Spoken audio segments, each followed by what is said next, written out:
Become a sustaining member of the Commonwealth Club for just $10 a month. Join a community cultivating civil discourse. Stay well informed while improving access to enlightening and thought-provoking programming for all.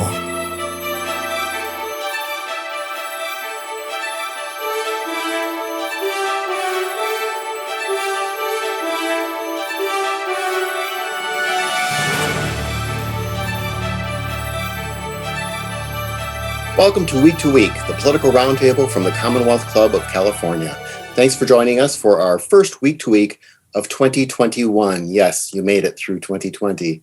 I'm John Zipper, your host for Week and the Commonwealth Club's Vice President of Media and Editorial. Now, we hope you are staying safe and are well wherever you are, and we look forward to seeing you here again in person at the Commonwealth Club when it's safe. Until that happens, this is the latest in about 350 online programs the club has produced since the beginning of the pandemic. You can find all of our upcoming programs, as well as audio and video from our past events, as well as information about how you can help support our program production at commonwealthclub.org. If you're watching us live on YouTube, you can use the chat function to post questions for our panelists, and I'll work some of them into our discussion here today.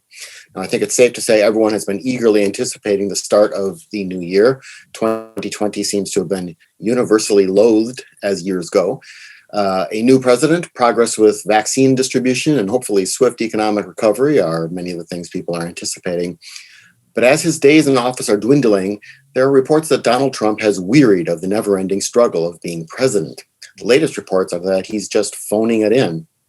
Well, on today's program, we're going to discuss the runoff election in Georgia, the president's phone conversation with Georgia's Secretary of State, the Biden transition, the effort to recall Governor Gavin Newsom, and more. So let's start by meeting our panelists today. First up is Melissa Cain. She's a journalist, a political analyst, and a lawyer. So welcome back. Welcome to 2021, Melissa. Thank you so much for having me, John. I really appreciate it. Also joining us is Carson Bruno. He's a senior director of training and programs at Coro Southern California. You can follow him on Twitter at CarsonJF.Bruno. Hello again, Carson. Hi, John. Thanks for having me back. Happy New Year to everyone. And also welcome back to Guy Marzorati. He's a reporter and producer for the California Politics and Government Desk at KQED. He's also on Twitter at Guy Marzorati. Good to see you again, Guy. Great to be here. Thanks for having me. Now, on to our roundtable. And the first topic, the president called somebody this past Saturday, and it became, well, certainly national news pretty quickly. He finally tracked down Brad Raffensperger, Georgia's Secretary of State, for a phone conversation about the presidential election results in that state. The audio of the call has been released, and in it, well, it sounds like the president is pressuring Raffensperger to somehow find enough votes so Trump can retroactively win that state. Carson, let's start with you. I mean, the reports are that Trump had tried to call Raffensperger 18 times before he finally got to talk to him. Was it worth it? Brings a new meaning to phoning it in, doesn't it? To your earlier point, John. It sounds like he's been doing a lot of phone calls to a lot of different states, a lot of different people in a lot of different states. It kind of creates this juxtaposition where, yes, he doesn't seem to really want to do the governing portion of the job, but he still wants the job for some reason. And it's quite honestly, it's not really going to go too far and not really going to change the result that we're going to see probably tomorrow in the House and the Senate, and as well as then on January 20th. But it really is starting to put, a lot of Republicans into a sticky situation with their allegiances either to the Constitution, to their principles, or to their president. And we're starting to really see just how much of a cult the Republican Party has become. Been a lot of conversations about it over the last 4 years, but the last 2 months have really put on the world stage. Melissa, dig into the call. I mean, what was there that has been raising people's concerns? I think the quote that really is sort of the pull quote or the headline they really want to lead with is when he said, I need you to find me I'm paraphrasing, nearly 12,000 votes. It's like 11,000 something. I need you to find me X number of votes. And that I think really struck people as the smoking gun, as it were, and in terms of what he was trying to do with this call, and particularly if he was going to be just saying, hey, count the votes better. I mean, there was always the argument you could make to say, I was just pressuring him to do his job and really investigate all the allegations. But when you say I need X number of votes, I mean, that really does seem to cross a line into potentially unlawful action on his part in trying to, pressure this Secretary of State. And what's almost odd is this is a pretty serious thing, and yet it isn't even necessarily a headline through 2-3 news cycles. You know what I mean? Like that. This is, I don't know if we've come to expect it or if it's just sort of something that's been sort of part of a long-standing course of action. But for whatever reason, I remember reading about it and hearing about it and thinking, wow, that's outrageous.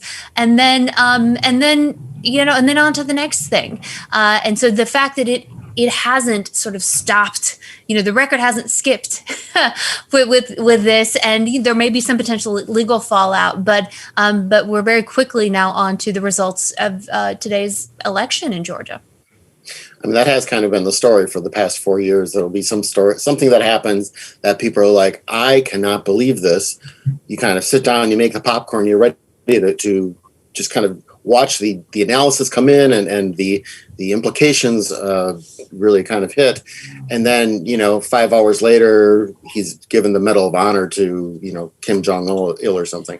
Remember Travelgate? Remember during Bill Clinton's administration, there was had to do with somebody working in the travel department of the White House who got into some trouble, and that was the big thing. It's just adorable when we look back.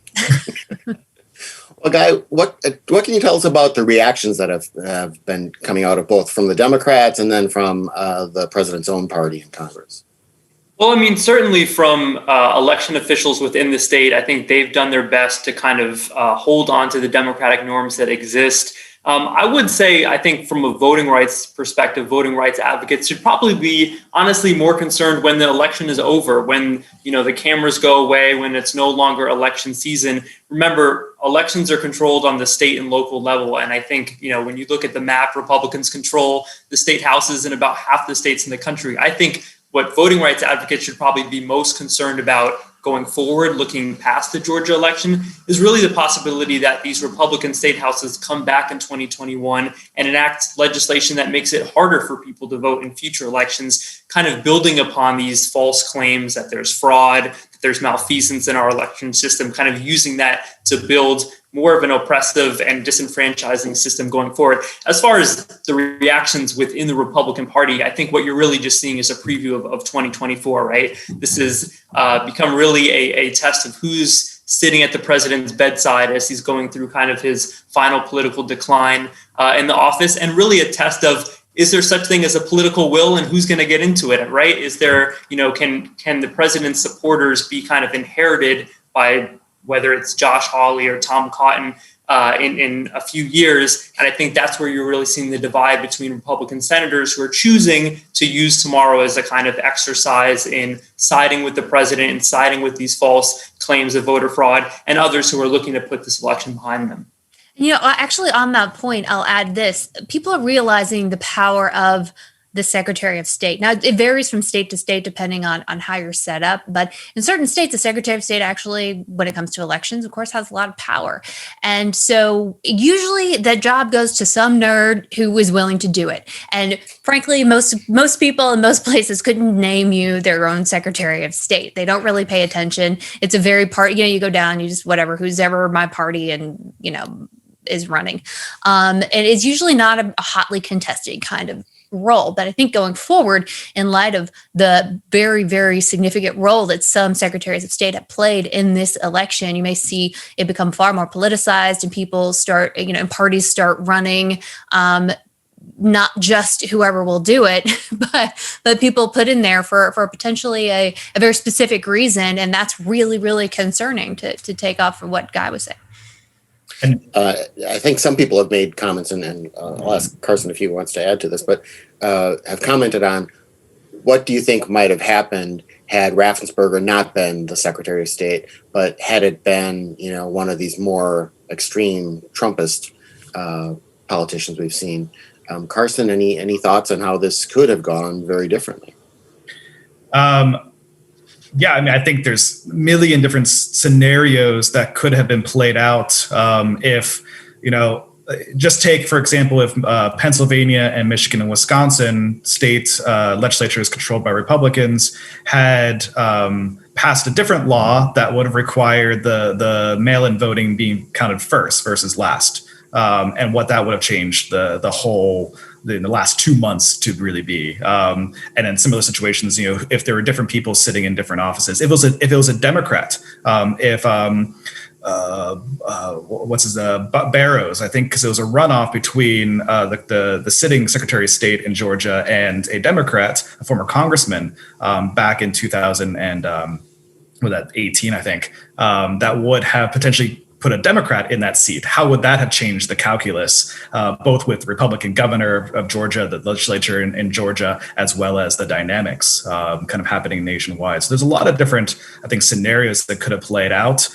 This definitely sets up a wearing precedent for office holders across the country for future presidential elections, for the consequences of the Secretary of State elections, as well as kind of who sits in county registrars' offices and a lot of different capacities up and down these states and these races. On the flip side, though, I think there's also been a fantastic civics lesson happening, in front of our eyes. People are really, I think, for the very first time, really seeing exactly what it means to run an election, all the way from kind of the county level up to then the state level, up to then how the certification process happens, the canvassing process, then all the way to Congress and what happens there, all these different mechanisms that most people just took for granted. Even if we think back to 2000, there's so much focus, on Florida and the Hanging Chad, but not really other focus on kind of the other components of the election process. And so I think this kind of really showcased to a lot of people just what actually happens when you cast your ballot, particularly in presidential elections. Well, John, and actually, I can think of another hypothetical here. What if Democrats had had a much better election night, right? I think there is still an inherent incentive for Republicans to certify this election in some regard because they gain seats in the state legislature nationwide. They gain seats in the House nationwide. They have an easy path to hold on to the Senate tonight if they're able to in Georgia.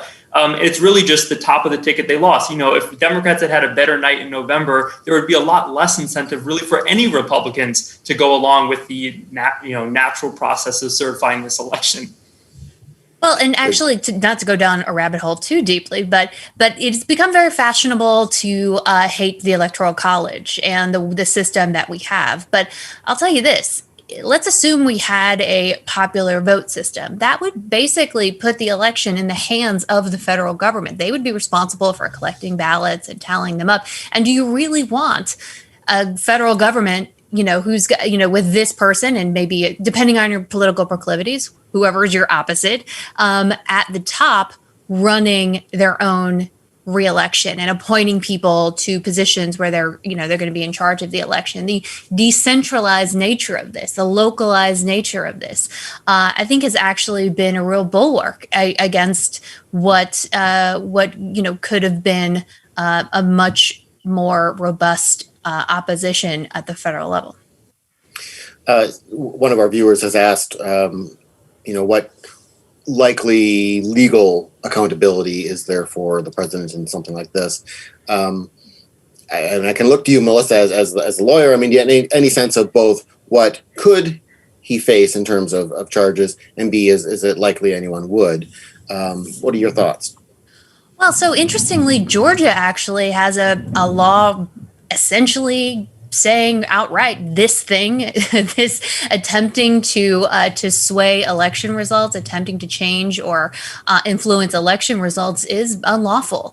Now, whether they would, it's not necessarily a criminal act. It's more something that the state attorney general would prosecute. Not really. You wouldn't send sheriffs to arrest Donald Trump for doing this. It's more of a fine that you would get. And so it's unclear it would ever be enforced against him. But that is definitely a thing. And as a state law, it's not something he can even, there's a question of could he pardon himself? As a state law, it's not something he could pardon for himself. He can only do that for federal laws. And so regardless of what happens on the federal level, there's definitely a potential state issue, whether they want to pursue that. I mean, it is still a very Republican-led state of Georgia, but it seems pretty clearly to violate at least one Georgia statute. And I think this could put to bed once and for all the idea we heard, namely from Susan Collins, the senator from Maine, after President Trump went through the impeachment process, that just going through the process would teach him his lesson about interfering with elections. I think, if anything, it emboldened him going forward. And you're seeing behavior like this is so similar in nature to the very act that got him impeached in the first place. Arguably, and it has been argued, he did learn his lesson. He learned how much he can get away with. Well, let's move on to our next topic, though it's related, and that is the Senate runoff election there in Georgia. I'm going to go to you first, Melissa, as you're a native Georgian. When Raffensperger isn't busy dodging calls from the commander-in-chief, he is overseeing this large runoff election, this rare runoff election to determine both who will hold the state's 2 U.S. Senate seats, as well as possibly the control of the U.S. Senate. From what we know, I was trying to think of a family-friendly way to ask that. What in the world? Well, so much has been made of Georgia either becoming purplish or eventually blue. But what do you make of this race and what it says about, meaning how it's been going and what it says about your home state? Well, it's so strange to see my home state just be picked apart neighborhood by neighborhood. And I grew up in Cobb County, Georgia. And just, to refresh people's recollection here, that was Newt Gingrich's district, right, when he was in Congress. So it's part of actually what spurred me to be interested in politics, was watching my own congressman, who I was too young to vote for or against, shut down the government. And so the idea that Cobb County, for example, is now blue is so crazy. The fact that we've gotten that close, and I think that there's demographic changes, to be sure, but I think political changes and ideological changes as well. There is a long-standing tradition of voting for Democrats. It just means whatever Democrat means keeps changing. So I think they're taking it seriously. Early voting shows, we know it's 2.8 million early votes, and in addition to whatever the turnout is today. So it's clear that the people in Georgia are taking this seriously. Usually in a runoff, you don't even get to 2 million votes in a usual Georgia runoff. So it shows that the people who are there know that this is important and are doing their duty and doing their best to make their voices heard. And Guy, any thoughts on what that possibly means as far as what that large turnout could mean? Does one party have the advantage in that or the other? We can get into some polling lately that we're seeing, but I think people are a lot of questioning about polls lately. So what do you think we know about? Right. Well, I think the winner of a large turnout is the news networks and all the news organizations who will have your eyeballs on Tuesday night, Wednesday night, Thursday night, Friday night as the vote counting process takes place. Remember, we didn't know the result in Georgia in the presidential election, I think, for 3 or 4 days after Election Day in November. So, yeah, I think the polls, as we're seeing, for whatever they're worth, are very close. History in these kind of runoff elections does not trend kindly towards Democrats. There's a very similar situation following the election of President Obama, when Democrats got very close to unseating Saxby Chambliss in November, only to lose in a landslide in the runoff a month or two later. So history is definitely trending against them. That being said, I think you have to just tip your hat to the remarkable grassroots work that had been done by Democrats in Georgia, not just in this election, but really going back a decade. I was able to talk a couple of weeks ago to Nikema Williams, who just took John Lewis's seat in Congress. Before that, she was the state party chair in Georgia.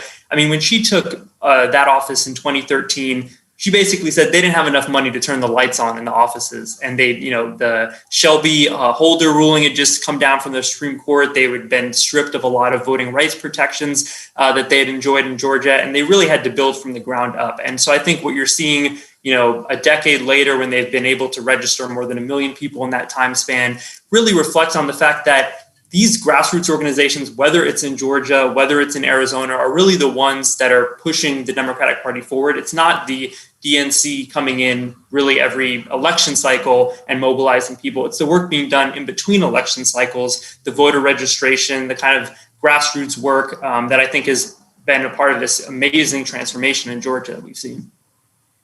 Carson, what do you make of this election so far, the runoff election? Yeah, I think to the point on kind of the turnout numbers, there's always kind of this conventional wisdom that Republicans don't do well in high turnout elections. Well, I think November really kind of shot that one on the foot, because you did see a really extraordinarily high turnout election where, yes, the President Trump did lose, but the Republicans did fairly well amongst a lot of those other races, and even Trump's numbers went up really quite a bit. Like just even here in California, he netted quite a few new additional millions of votes, and so I think it's hard to now kind of parse out what does kind of this early votes kind of what do the lines mean? What do early voters versus day voters really kind of come out looking like? A lot of that conventional wisdom was kind of really turned on its head because of the pandemic. I think that had a big play in it, but also because of there's definitely a political partisan shift occurring.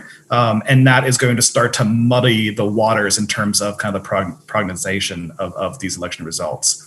What I think that this does show, though, is that, President-elect Biden's, as we can start saying that now, President-elect Biden's campaign in Georgia really proved the model. That it is possible, that all of this kind of work that had been happening in the state on the ground was really starting to fire at all cylinders to really make something really happen in terms of actual results. The question mark still is, in a runoff, you have to reach 50% plus one. And Joe Biden didn't reach 50% plus one in November. And so the two Democrat candidates actually hit that 50% plus one. That's going to be a tough hill to climb for those two candidates and the Democratic Party in Georgia. Not an impossible one, but it's still going to be a tough one. And you know what? I was reading analysis today. The Democrats, regardless of what happens, I think in Georgia, can walk away, I think, being happy with the result, because they've done everything right. And if they still hit it up against a partisan Republican-leaning tilt in the state, that does not mean that they failed at doing what they wanted to do in the state. Yes, it means two fewer Senate seats that they'll vote for them, but still means they've made a huge advancement in terms of making Georgia competitive. That will have, I think, big ramifications for both parties in future elections. So if, just say Ossoff and Warnock both win. Again, we don't know at this point what's going to happen, but if they do, the Senate would be evenly split, 50-50 on the Democrat side. That includes two independents who caucus with the Democrats. And of course, that means Vice President Kamala Harris can't travel because she has to stick around to cast a whole bunch of deciding votes. I'm just thinking that kind of razor-thin victory not only makes lots of close votes into nail-biters, but it also makes every Democratic senator a king or a queen, able to threaten to vote against the caucus in order to get their way. Melissa, your thoughts on this? Is this going to be a difficult Senate for a President Biden to deal with, no matter which way these Georgia? Well, to some degree, you're right. And California actually shows us this. Y'all remember how we got the top two primary? It was because Abel Maldonado was the kingmaker during the time when we needed 2/3 votes for a budget. And so when you need that 2/3 vote for a budget, everybody gets to be a kingmaker. Abel Maldonado said, I'll vote for your budget, but you're going to put a top two primary on the ballot, and then voters endorsed it. So that's just an example of what happens when you've got the one vote, when you just need the one vote, and whoever is willing to give you that can make serious demands. So it's already going to be sort of unwieldy. We have the Democrats are splintered, but in Georgia, actually, it's going to be really fascinating. To your point about the polling, and I think Kirsten also mentioned this, it's really impossible to predict because it's been impossible to poll between the holidays and people being out of town or sort of not being around and people not wanting to talk about it, and Republicans in particular being split because you got the president attacking the Republican Governor Kemp. He just did a rally and said he's going to campaign against Kemp's reelection, who's a Republican, and he's going after the Secretary of State, who's also a Republican. And then we've got Lynn Wood telling people to stay home because the election is rigged. You've got if you look at as a pollster and you say, oh, these are the responses from these registered Republicans who vote in every election. What do you even do with that? How do you even parse it out and figure out what parts they represent in terms of staying home or not? And then you have Democrats who maybe are moderate and don't want Democrats to have a majority in the Senate and say, I'm pro Joe Biden, but I think, we can't have Democrats in control of all three branches. And so they may be voting for Republicans or maybe just one Republican, just to keep it from being too far, afield into Democrat territory, even though they generally supported Biden over Trump. So it's just, you might as well have 20 candidates on the ballot, as complicated as it is to try to figure out what's going to happen here. And there have been some polls, but it's still most watchers and people who've been observing Georgia politics for a long time will tell you it's basically a coin toss. And of course, coming up in 2 years, we could see a rematch of Brian Kemp with Stacey Abrams, and Stacey Abrams. They may still be counting these ballots in 2 years. You know what I mean? Like if it's super close, like we think it's going to be, it's, they're still counting the presidential vote balance. So that was November. So we may not actually know for quite a while. There may be tons of, other legal challenges to come based on the Senate election as well. Very good. Well, I want to talk about something that is involving our own governor here in California, and that is an effort to recall him. I suspect this movement has been either unknown or treated as a joke for a long time, but with the governor's popularity taking a hit during the pandemic and the economic downturn, the movement has received more attention these days. And Guy, I know you've been doing some reporting on this, so like I said, I think most people were even unaware that this recall effort existed. You've been reporting on it. What do we know about this effort, and what is the latest on it?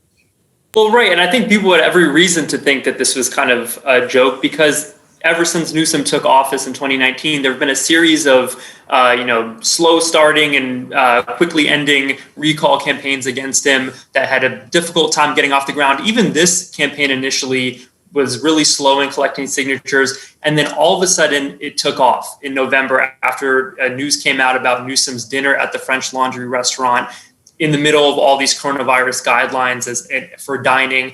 Combine that with a court extension that has now given this campaign basically until March they have now to get the signatures they need to get on the ballot.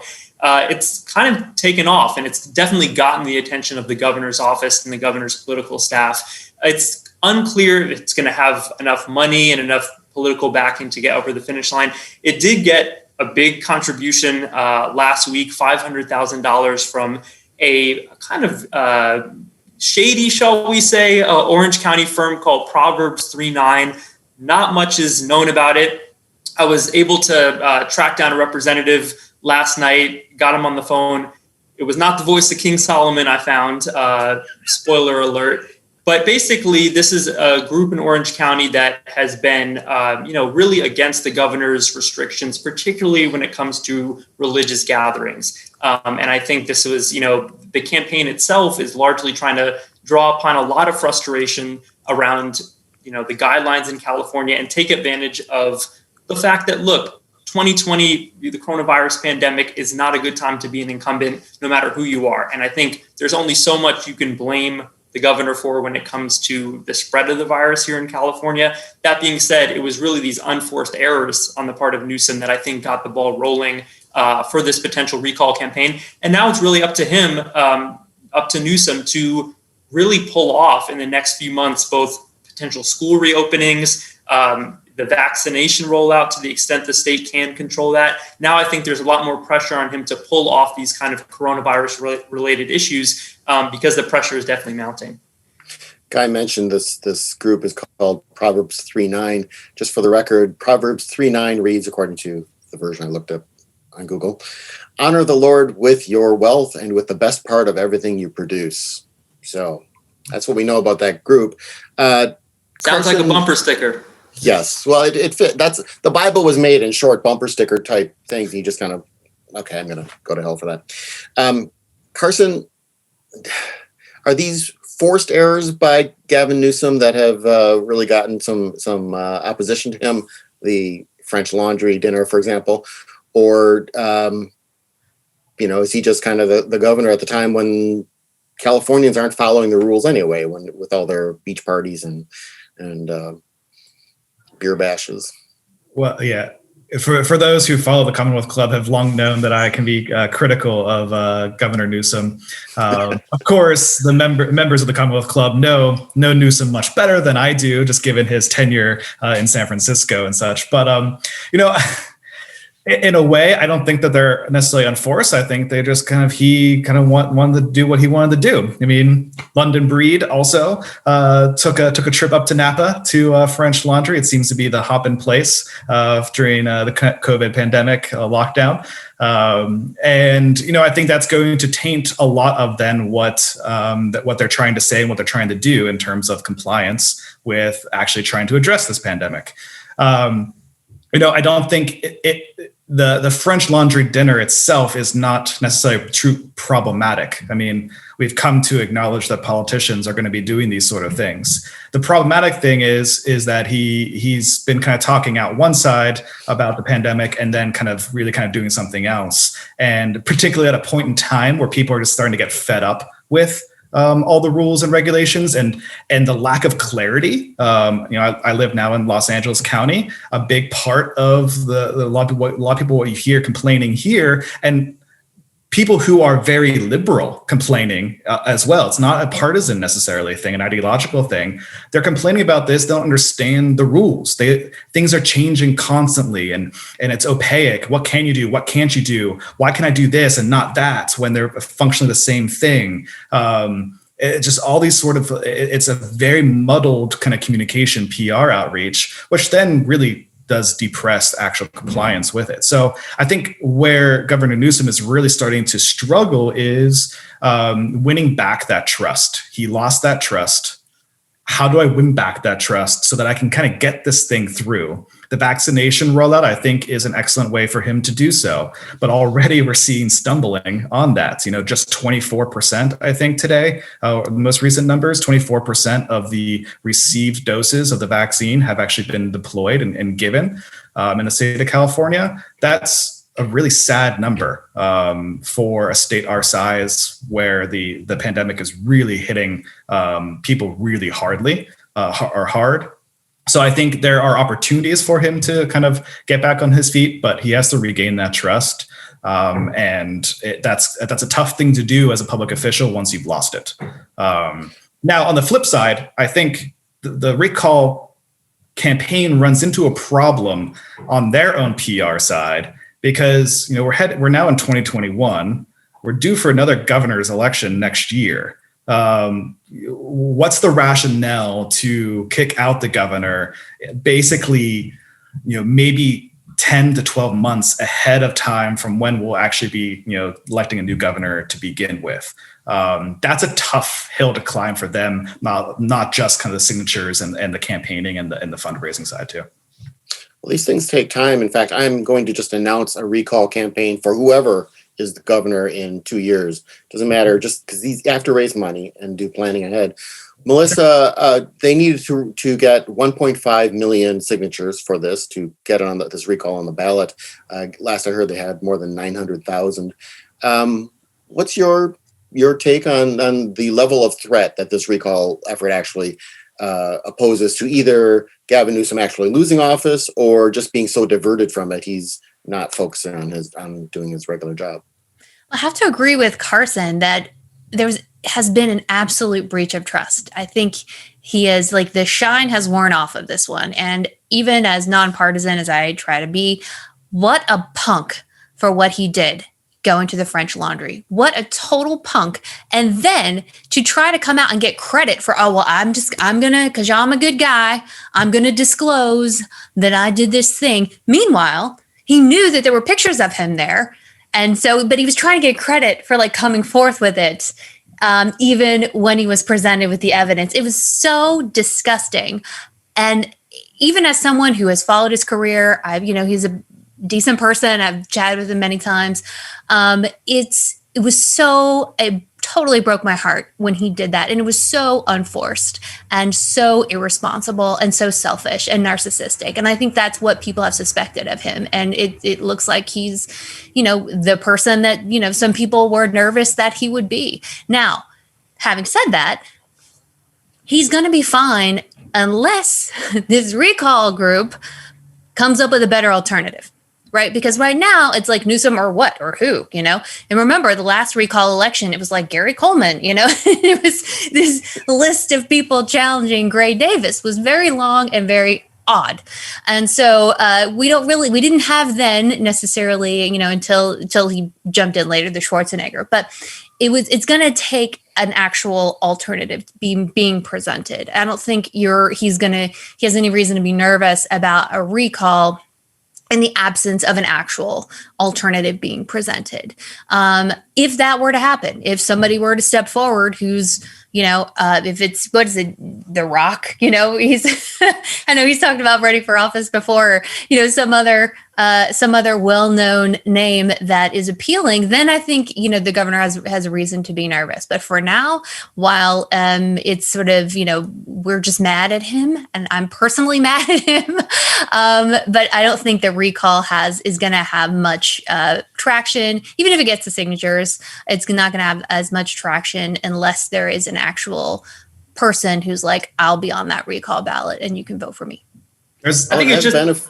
Go ahead, Guy. I was just going to say another example of all that's changed in the last 365 days. I mean, if you remember where we were this time last year, there was just starting to be murmurings that San Diego Mayor Kevin Faulconer would potentially run against Newsom in a couple years, focusing on the issue of homelessness. Newsom comes back a month later, dedicates his entire State of the State address just talking about homelessness. If you had told Newsom on that day, Governor, in a year from now, you would have signed historic investments on homelessness. You would have had a federal program that built 6,000 new rooms for homeless folks. Homelessness would be at pretty far down the list of Californians' issues right now. He probably would have said, "I'll meet you at the French Laundry. Let's celebrate." It just it shows everything that's changed over the past year. And, I would maybe disagree a little bit with Melissa. I think Kevin Faulconer is a decent candidate as far as Republicans go. I agree that it's not really going to be a huge political concern for Newsom.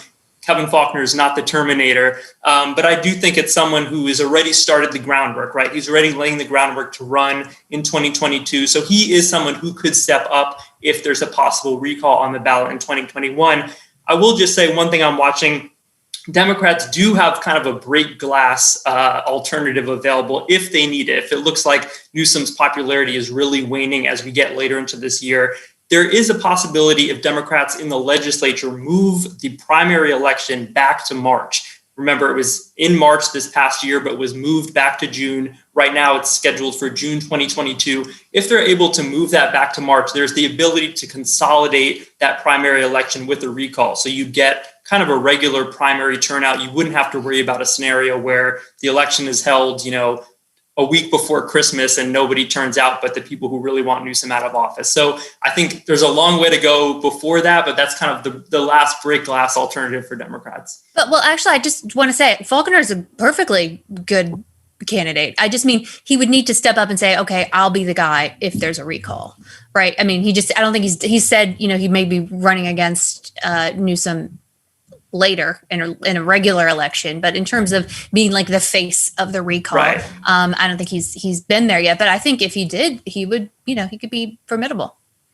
Well, split hairs a little bit and kind of go in between Guy and Melissa here, because I think Kevin Faulconer had a great chance of really kind of being a list, kind of A+ list Republican candidate for the Republican Party in California until December of 2020, when he let it slip that he did in fact vote for President Trump because he'd be better on the economy. And he hung the Trump noose around his neck in terms of California politics, which any smart Democrat running against him, whether it's in a recall situation or in a general election in 22, when Trump does not play well statewide here. Yes, in pockets of the state, but a Faulconer candidacy would have won those areas anyway. It's not good. It's hard to win California if you are losing Los Angeles by double-digit margins, and Trump does not play well in the county of Los Angeles. So he kind of shot himself in the foot there. Well, and I think Jerry Brown in his fourth or fifth comeback campaign would use that as a weapon, certainly. I mean, he's too smart of a campaign candidate to let that go. Well, let's stick with other things that Governor Newsom has done. And that is, of course, he had to pick got to pick the replacement for Senator Kamala Harris in the U.S. Senate. There was, of course, a lot of heated debates about who that should be. There was an organized effort to have him select another African-American female, because there now is no African-American female in the U.S. Senate once Harris is gone from it, arguably casting the deciding vote, but that's a separate issue. Nonetheless, he went with California Secretary of State Alex Padilla.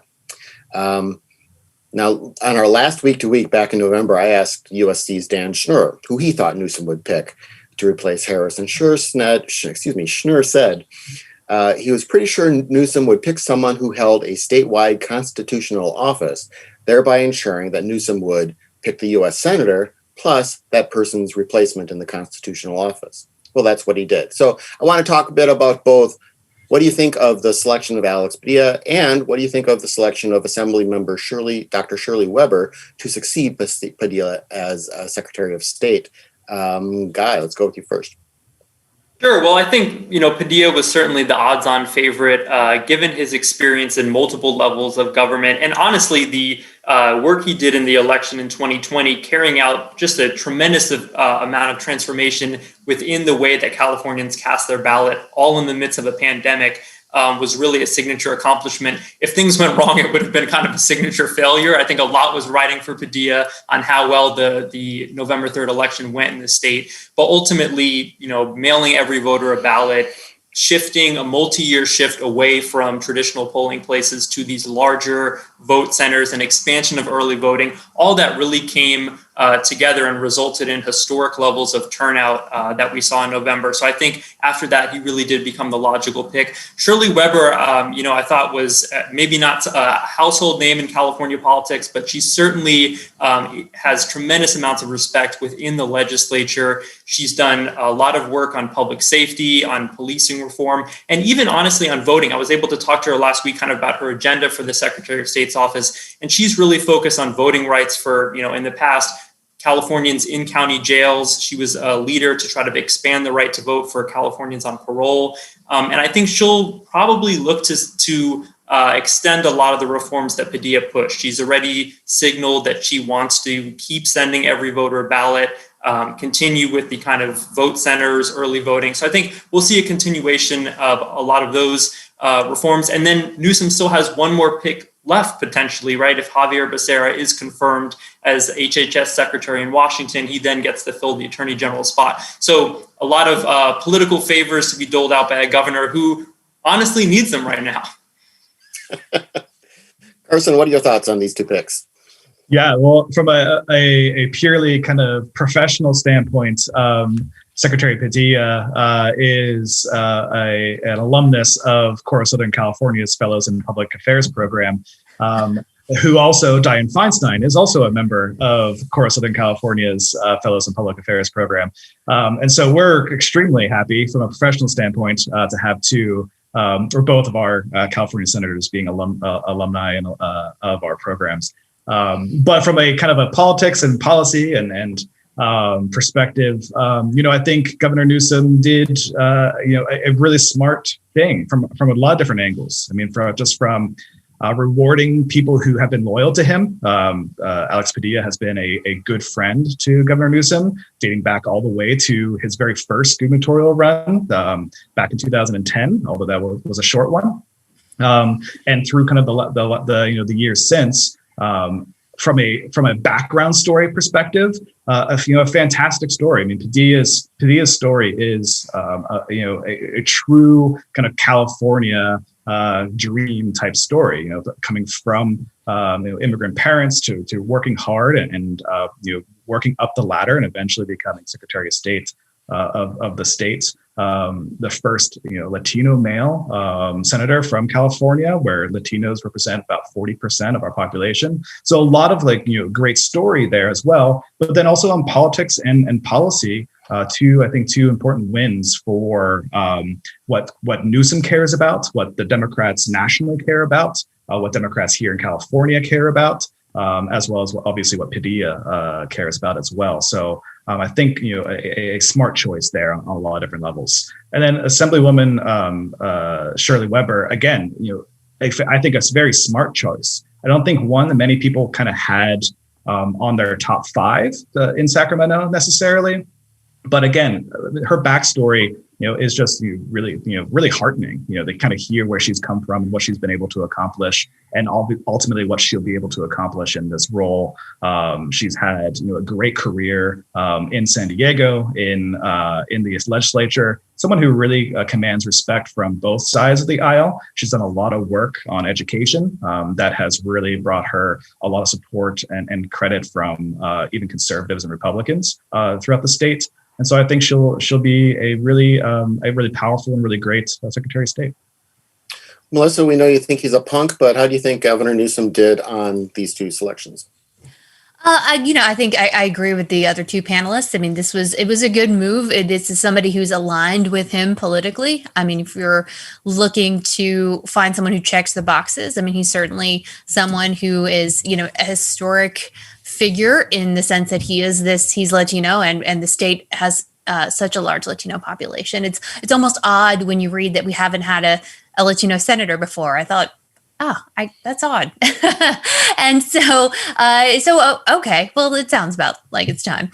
So, he picked people who were aligned with him, and actually to tee off on something that Carson said, you did mention Dianne Feinstein, and she's been under a lot of pressure, and we don't think, generally the conventional wisdom is that she's not going to run for re-election to the Senate, but whether or not she actually resigns from the Senate and allow Gavin Newsom to appoint a replacement is certainly a possibility. And so he may find himself in the position of appointing someone to replace Dianne Feinstein as well. So he could have, really long-lasting effects on these various offices, as he's able to appoint people to them going forward. And one can only hope that he picks a NorCal person for once.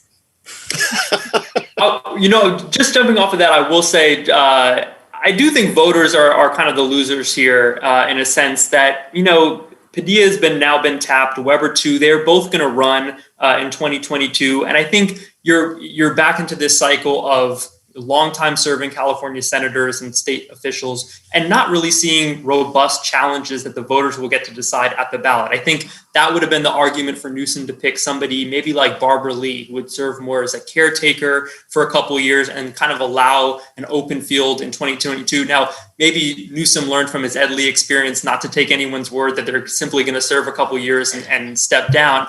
But I think Melissa makes a great point. Maybe he's thinking, Dianne Feinstein might not serve out her full term. There might be an opportunity at some point for voters to fill that seat anyway. Okay, well, speaking of selecting people to hold positions, President-elect Joe Biden has put forward a slate of cabinet members and other top officials for his new administration. It includes many names who have held high office before, in some cases the same position for which he's nominating them. Other names that have been around for a long time but were behind the scenes, plus some surprises. So let's get into them, and they, of course, include, maybe they're all Coro graduates, Carson. But such familiar names as Gina McCarthy, John Kerry, Janet Yellen, and such. Just kind of from the Susan Rice. I mean, just from the macro level, Carson. What's the sense that comes across about the types of people he's choosing and what positions he's putting them in? What does that tell you about the type of administration that you think Americans could expect from him? What I'm struck by is, in a way, how many of the nominations aren't really household names. Like, yes, if you know politics, if you're paying attention to politics, if you're paying attention to DC, you'll know who these names are, or at least recognize them. But but they're not kind of like these blowout, like, oh yes, of course, that you're really kind of seeing kind of in the, everyone, all the pundits saying like, oh, this person, is on the short list for this, this one. And those were household names in a way. And so it very much seems like there's kind of two kind of competing angles here. One is definitely competence. He wants people who can kind of step in and kind of manage massive bureaucracies. I mean, like being the secretary of a U.S. department, U.S. federal department, isn't just only about kind of being an expert in that field that they kind of oversee. Yeah, sure, that's beneficial, that's helpful. But at the end of the day, these are administrators. These are people who are managing tens of thousands, if not hundreds of thousands of people on a daily basis and massive amounts of money. You're going to have a lot of people below these secretaries who are the experts in their fields kind of really driving the show. So there's been a lot of criticism about why is X person in X agency when they have no transportation experience, thinking of Mayor Pete Buttigieg. So I think competence, and not just competence in the policy area, but competence in actually being able to run an organization, manage DC, manage the federal kind of maneuvering, but then also loyalty. He wants people who are going to have his back, that he can, that he knows that are going to move forward with his agenda, and kind of just be there to bat for him. And I think those two kind of decision points are wise, in a way, particularly in a city like DC that is so focused on relationships, and furthering those kind of the agenda of those relationships. Melissa, what do you think of the picks, and were there any surprises? So I think that, and again, I'll just say this: I agree with everything that Carson and Guy say. So just blanket thing. But also, I think that what's better than having a really kind of crazy, interesting, edgy cabinet is having a Democratic Senate. And I think that his rollout of very safe, very moderate, by safe and moderate, I don't mean to characterize their politics, I mean to characterize their personalities. As if to say, I'm not going to do anything weird or fringy with my cabinet. Georgia voters, don't freak out. It's not the end of the world. That I'm the president and these are the people I'm going to put into my cabinet. And it's not just Georgia. There were several elections where there's been, the tale of controversies on certain counts and things like that. But I think a large part of what he's doing here is not just appointing people who he thinks will be competent, which I'm sure he is, but also is sending a message to anyone who's nervous about him being in office and what kind of president he's going to be and how much should they freak out about his election and any issues of voter fraud or like I said, this Senate election, is to say it's cool. These are not odd, sort of fringe people that I'm putting in charge of my cabinet. I'm going to pick people who are smart and who I think can manage these departments. And I think that's part of what he's doing there. And I think it was, if I was advising him, that's what I would tell him to do. So I think it definitely makes sense that he would roll out a slate like this.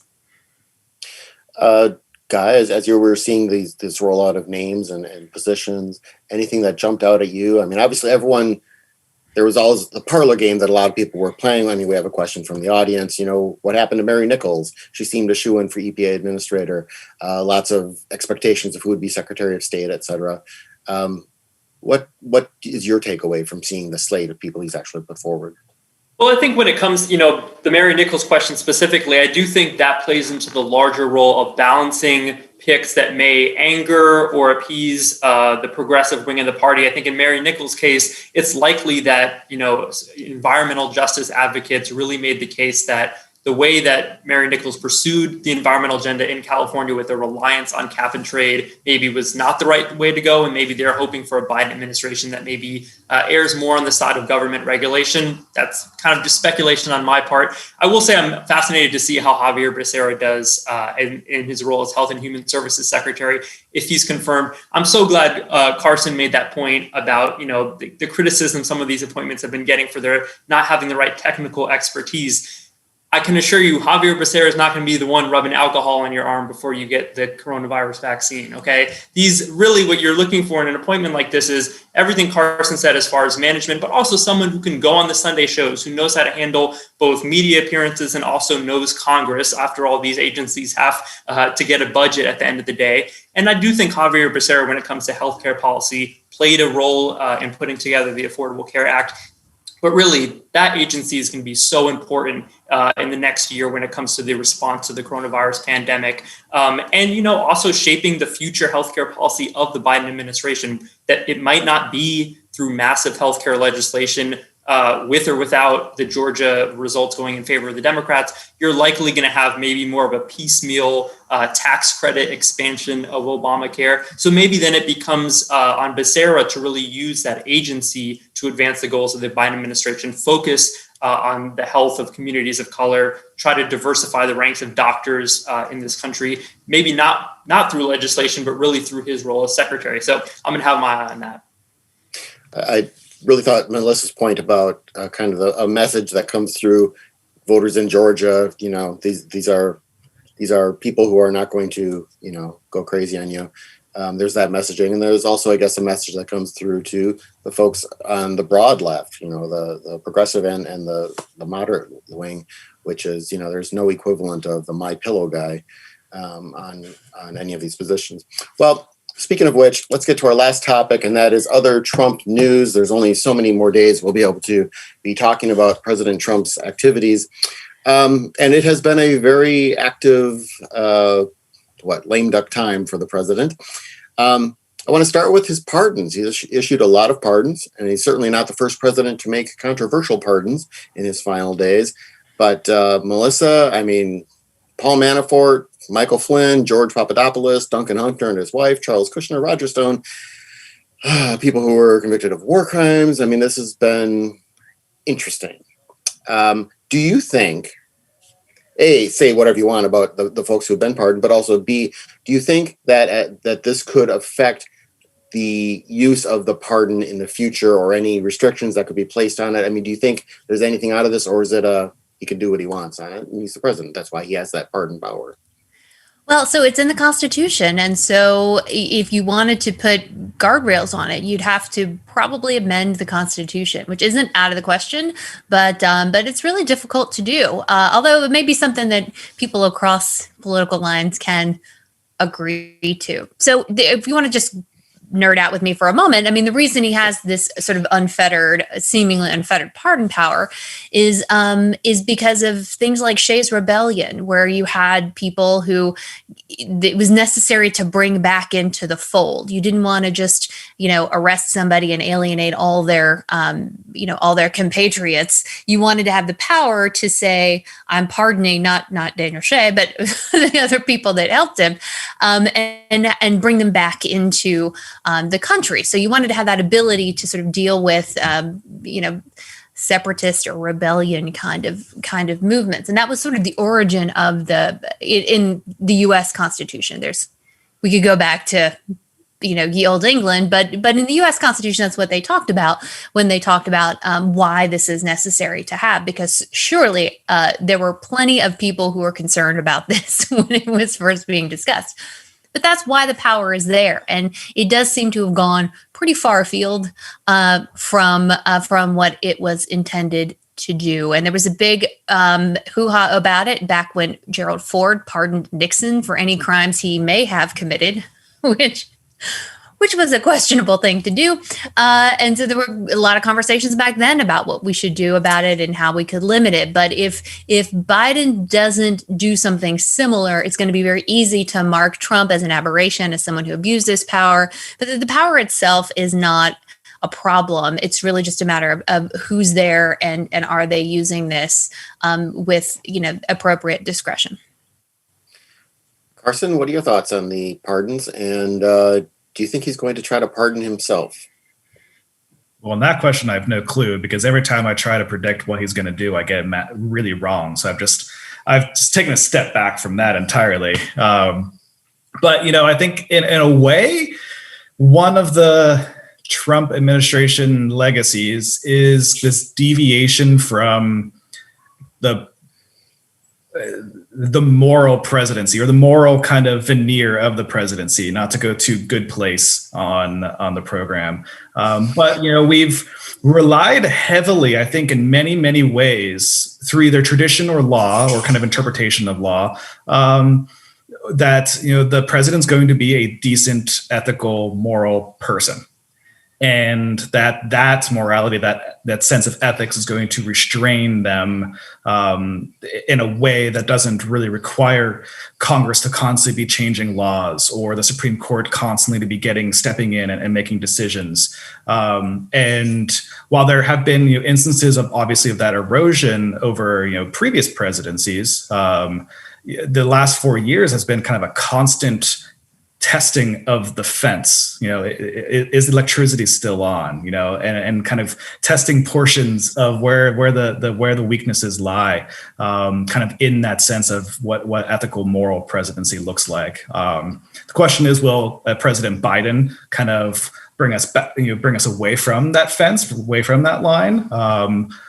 I think yes, but then also, what does it mean for the president who succeeds President Biden, or the one who succeeds that president, and so forth? So what I worry about and what I think about mostly now is kind of what precedent has been set, and unfortunately, we don't know until the president is used in the future. Guy, we're currently without a U.S. Attorney General. I think we have an acting Attorney General, an intern in the office or something. When Bill Barr resigned rather abruptly last month, not too long after reports that Trump wanted him gone, there were some folks who said, yeah, he's getting out the door before, a flurry of really questionable pardons. Do you think this is just a last minute clearing of his wish list, or do you think these pardons mean more? No, I would put it in the former category, but I think combine it with the actions that he's taking to meddle in the election in Georgia, put that together in a month where, look, this is not a typical transition month. The country is going through an incredible pandemic, the worst stage of it, as if we're struggling to get vaccines out the door and into people's arms. I think it just adds on to the narrative, which there's a ton of credence behind, that he's not governing. He's using this last month to get through, as you say, kind of his wish list, rather than deal with all the issues that we have as it relates to the coronavirus.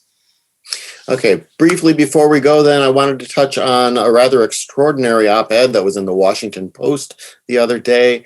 10 living former secretaries of defense wrote this op-ed, or signed on to this op-ed, forcefully declaring the military should not play any role in choosing election victors.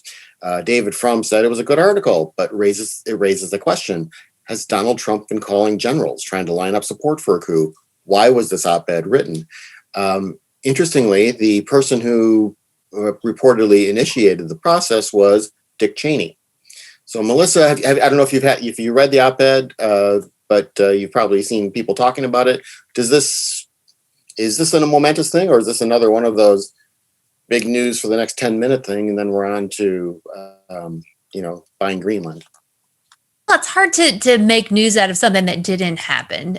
We do know that there are reports that there was at least a discussion about declaring martial law and trying to rerun certain elections in different places. And so, it's not totally surprising that if that was something that was being considered, that he or somebody on his behalf was feeling it out with the generals, several generals, seeing kind of how this would go.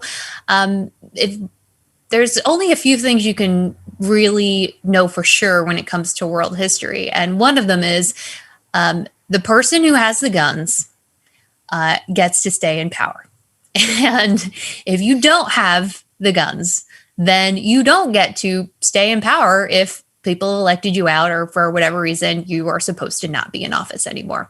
And so it's not totally surprising given some of the, the reports that we've gotten.